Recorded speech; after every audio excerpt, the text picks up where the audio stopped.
si un néophyte débarque devant toi et qui te dit alors moi j'y connais que dalle en méca, j'aimerais m'initier et tu dois lui nommer 5 séries d'animation et ou films d'animation qui selon toi sont des très bonnes portes d'entrée au genre. Numéro 1, Code Geass. Code Geass, c'est une série qui est très accessible. Si t'es réceptif à Code Geass, déjà t'es réceptif plus ou moins à tout Gundam. C'est une série qui a ses problèmes, ses défauts parce que ça a été une production très difficile. C'est une série qui s'est faite dans la douleur.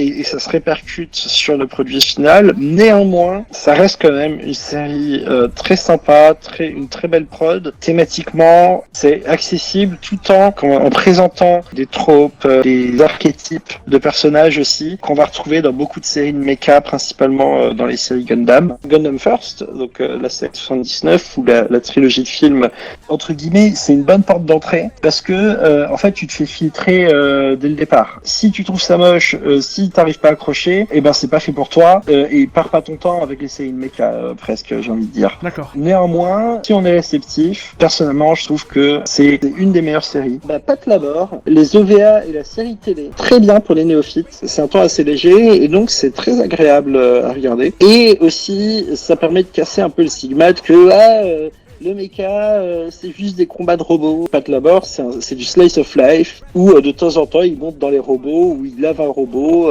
Gurren Lagann. Ça, c'est si on est réceptif à Gurren Lagann. Pour aller plus loin, le manga Getter Robot. Et en dernier, Escaflowne. Escaflowne, qui est une série vachement originale, qui c'est très beau techniquement. Ça change un peu du reste parce que c'est dans un setting fantasy, et donc d'ailleurs justement si on est réceptif à Escaflowne, d'autres séries un peu similaires qui mêlent mecha et univers fantastique, et ben on peut se diriger derrière vers Dunbine de Tomino ou vers Galliant de Takahashi Yosuke.